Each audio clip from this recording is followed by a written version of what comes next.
Um, okay. Are you ready? Yeah, I'm ready.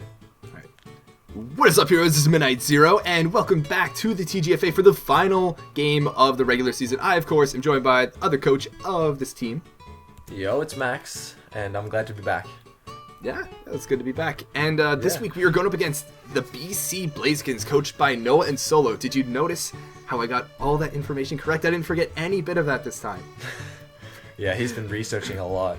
I've been memorizing it all week. But anyways, you guys might be thinking, all right, you've got the number 1 seed for the playoffs clinched. There's like nothing to worry about. You can just goof around with this last match. It doesn't matter. But listen, there's no way I want Solo and Noah to beat us. I don't want them to have the bragging rights to be the only team that beat us during the regular season. So there is no way we're holding back one bit. Yeah. And I know that they want it so badly to be the only team to beat us. So they're going to be trying their hardest. So believe me, we will too. But They're anyways, actually in playoffs as well, so we might actually have a rematch. So I know. Depending on whether or not a couple of the other teams win or lose, we could have an immediate rematch with them in the first round of the playoffs. But, alright, so hopping into the very first Mon, we got Joey, our Latios, and I'll be honest, I was really not sure what to do with Latios. That was like one of the first Mons we picked out. We were like, oh, we should do Latios, and then Max sent me like an Assault Vest set because we wanted to be able to tank hits from Volcanion. Volcanion's such a threat on their team with Megalopony too. They got a lot of offense, but a lot of bulky walls as well. But anyways, we needed something that could tank hits from Volcanion, so we thought Assault Vest would be great. But then I was looking, and like, having an offensive presence with Latios is really difficult because of so many of their walls.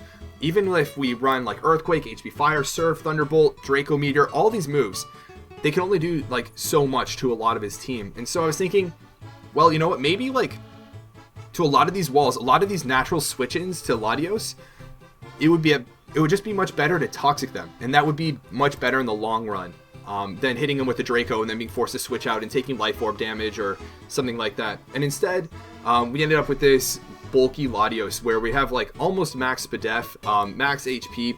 We have a little bit of special attack that allows us to 2-hit KO Volcanion, a max HP Volcanion with Thunderbolt.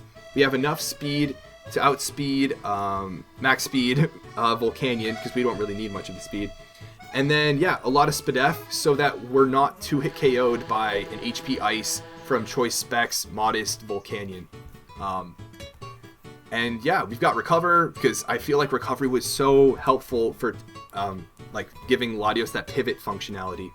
And Draco is there to hit anything really hard. We still wanted that firepower. Yeah. But yeah, this Latios can put in a lot of work, taking almost all of his special attackers, like Porygon 2, even Goodra, Zapdos, Volcanion. Not so much Vivillon, but Blastoise for sure. So yeah. Yep. And most of them for Volcanion. The next Pokemon is your waifu, and we really saw Megalopony. Megalopony is always a threat, so having something there that punishes them for going for Fake Out. We can always switch on a Fake Out from Lopunny. We are 100%. physically defensive all out, and it has a Rocky Helmet, so we will lose HP every time it Fake Outs. We also have something later down the line which will also support this a lot, so we can gain health from that, which helps a lot. Gunk Shot is there for stab. They do have one fairy type, which is Diancie, but other than that, it really hits most Pokemon hits hard. everything harder. Yeah. We also have Drain Punch, which we can take back from Porygon 2, for example. Chinchino, we can take a lot of HP back from, and just get some HP that way, easier. And we also noticed that they do not have any Cleric support, so having Toxic spikes up, Toxic and stuff like Blastoise, Diancie would be amazing. Goodra, Porygon 2 especially, that would be amazing because they can't get rid of that Toxic / Poison, so that would be very helpful. They do have a lot of... they really only have one like Defogger, Zapdos, but they also have Blastoise for Spinner, so like it's not too unlikely. But Garbodor beats Blastoise so easy. If they want a Rapid Spin, they're going to take so much damage from doing so, and we can just keep setting up spikes. Yeah. Yeah, Garbodor is really helpful against this, and it also pairs really well against some of their other physical attackers, like Cinchino. If he uses Tail Slap, you can catch that 55%, I think. No, it's like 83%. Is it? Oh yeah, because of Joey Zamungus. Shout out to that. 83%. So yeah, that will be very helpful. Even Armaldo completely walls it. Now, Golurk's Earthquake will be very scary, but we have something later down the line which can take care of that. So yeah. Yep. Something else that's really cool is also Drain Punch. Against Megalopony in particular, if instead of going for Fake Out, they predict this and go for Return, on the next turn, we're guaranteed to not get 2-hit KO'd by Return, and after Drain Punch, we actually get 3-hit KO'd. So like we could take a Return, take another Return, go for Drain Punch, and then get back enough HP if they're at high enough HP, to the point where we actually get enough HP to like live another Return. And in doing so, we guarantee that if Lopunny kills us, it dies with us. Yep. So the next Mon on our team is going to be Alter Ego, our Magneton. Come back with a different set. We're running a Violite this time because we generally want bulk and we don't need as much power. We don't outspeed a ton. We decided to run enough speed to outspeed Modest Volcanion, so we can get some Volt Switches off, some Thunderbolts. We're analytic if anything wants to switch in and take some hits, but he's got a decent amount of walls that can really take this thing on well. So this is going to be more so for momentum. And what's really cool, what I really love about this set is Sleep Talk. You're probably like, why in the world do you guys have Sleep Talk on this? Well, this Mon is a hard counter to both Jumpluff and Vivillon, and I know they love Vivillon, and we don't want to let anything else go to sleep and have that Mon become useless and then have to go into this to counter it. But like at +2, I think we take 25% from a Hurricane from like Vivillon, and so we can let this thing go to sleep and then immediately Sleep Talk and get a Volt Switch, Thunderbolt, Flash Cannon, all of which are going to hit them really hard, and we're not going to take anything back from it. So yeah, our special attack allows us to 2-hit KO Volcanion, I believe, and Blastoise as well. This is, primarily here for Blastoise, Volcanion, and Armaldo, Diancie as well, and then Jumpluff and Vivillon to deal with sleep. Yep. Cool. Next Mon. Before we go on, I like to call out Sam because he criticized us when we were fighting the person with the Moongus that we weren't running a Sleep Talk set. So now we are, Sam. So now we are. The next Mon is Tanaka Gundam, the Crocodile, with a set we usually really like using, the Dread Plate set. It is Earthquake, knockoff, obviously, and then Stealth Rocks, because Stealth Rocks can really help us with Zapdos, Volcanion, Vivillon especially. Like we mentioned, they do have a lot of defog / rapid spin support, so it's not like they're there to stay forever, but they can be very helpful to get some residual damage while they are there, and we could also get them back later on. That so residual damage is going to be so helpful for a later on member too. Yeah, especially for against Volcanion, because Volcanion is such a threat. We need it to get low, as low as possible, I feel at least. So having it lose 25% every time it switches in is amazing. We also carry Protect on this, which is, I guess it's good for scouting if we really need to. But I mean, it's primarily there to like bait the high jump kick from Megalopony, because they can go in and they're like, oh, Return's not going to KO, Fake Out's not going to KO, and they're probably going to switch out, so we can just high jump kick and do that pretty freely, because if they return and don't KO us, we hit them really hard with Earthquake. But we can bait the high jump kick and go for Protect, and then they lose 50% of their health. Yeah, the Drain Punch possibility is always there, but just in case, you know. And if they don't have high jump kick, oh man, Garbodor has a great time. Yeah. Garbodor runs through. So yeah, that's pretty much all Crocodile is here to do. He's here to put up hazards, put in a lot of work with Knockoff and Earthquake, because that's stab combination runs through most of their team. Like Knockoff completely shuts down Golurk, and we also have Intimidate to stop Golurk, for example, Doublade, because a lot of their physical attackers get kind of destroyed by Crocodile, which is amazing because we have Intimidate and we also have physical attacks that are very super effective against them. So Mischievous as well. We also really needed a knockoff user for Porygon 2, I feel, because that will be so annoying to face. That thing is so difficult to take down. Yeah, so getting rid of their Eviolite, because I feel like their team is pretty knockoff weak, if you ask me. Agreed. A lot of their team relies on their items. Yeah, like Dew Blade as well.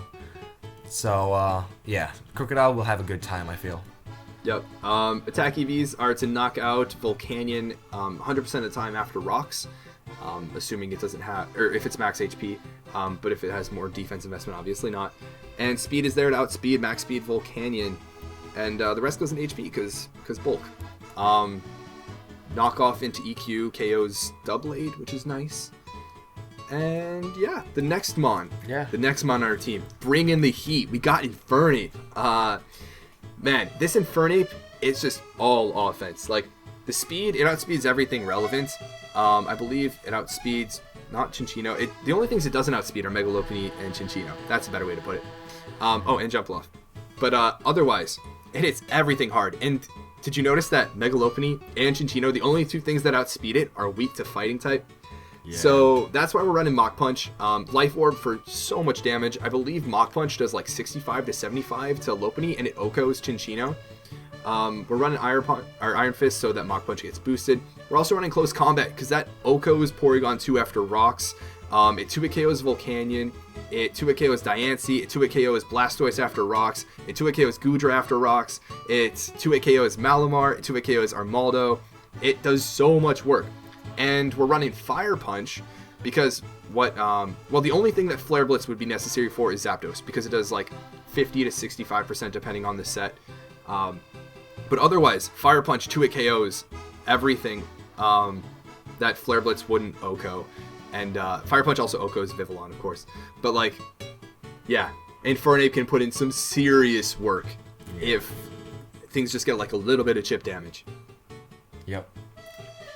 We also don't want to take a bunch of Flare Blitz recoil, and that's why we also have Fire Punch as an option, because we're already going to be hurting ourselves with Life Orb recoil, but we do have a Cleric. Yep, and our last Pokemon is, of course, Sylveon.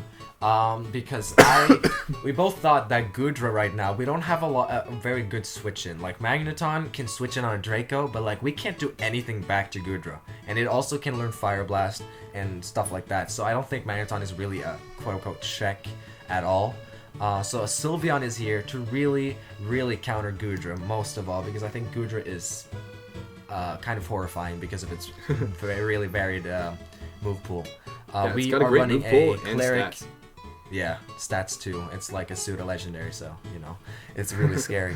We're running the kind of standard especially defensive Cleric set with Heal Bell, Wish, Protect. As we mentioned earlier, we can Wish Protect to, or Wish Pass to, like, Garbodor, which really benefits from it since we don't have Black Sludge. And we really want to keep it alive, I feel, so we can have more Rocky Helmet damage on their team, because they have a lot of scary physical attackers. So I think keeping What's really alive. funny is that Garbodor can't touch Doublade at all. But if Doublade wants to do any damage to Garbodor, it needs to kill itself pretty much by attacking us. Yeah. So yeah, even Crocodile can be good to receiver. Wish to, yeah. And Magneton as well, because the only Pokemon with reliable recovery that we have is really Latios with Recover. So yeah. Something else worth mentioning is we actually take 51% max from a Choice Specs Modest Volcanion Sludge Bomb. So like, we're packing a lot of special defense here. We take, I think, 33 or 35% or something like that from Sludge Wave, from Goodra. The only thing that's gonna hurt this Sylveon is really Doublade's Iron Head. Maybe some like their strong physical attackers. But Megalopony also needs to be careful because Hyper Voice destroys that. Hyper Voice does a decent amount to Volcanion. Hyper Voice does a little bit of good chip damage to just about everything. It 2-hit KOs Goodra, and it actually does like 20 to 25% to Doublade, which is important because Rocks damage plus that Hyper Voice damage plus Flare Blitz is a guaranteed OHKO. So yeah. Yeah. Pretty straightforward. Gonna be using this as a Cleric. I also, because I am such a pain about hacks in our group chat where I'm like, hacks can be avoided. You should team prep to like account for hacks and everything. I can totally see it being Noah and Solo to be like, you know what, we're just gonna bring the hacksiest team we can possibly think of. And so I definitely wanted Heal Bell support. Yeah, they're probably bringing that King's Rock Cinchino. That's what I'm thinking, and that's so annoying. So annoying. So annoying. Noah wants the revenge, I feel. Because he really gets bothered by that. Agreed. But yeah, anyways, team. Should be a good match. They've got a good team. They, as long as they stay cool, as long as hacks doesn't get to them too much, they can be very competent, very challenging battlers. And I say this every single week in this league format. All it takes is one little surprise. All it takes is one lack or one fault in team preparation, and you could just easily get swept. Yeah. So, by the way, should be a good match. Should we mention that we actually made a little trade?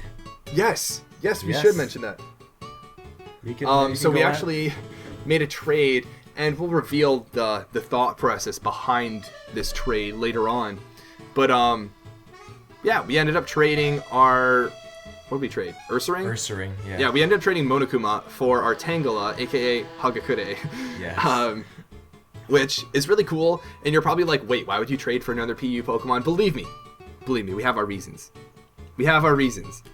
But I'm pretty excited to have it on the team. It's such an incredible physical wall with Regenerator, an incredible defense stat, plus a decent special attack stat, and with access to a Violite. It's really good mon. But anyways, we'll see you guys in the battle. But until then, this has been Midnight Zero, and this mission is complete.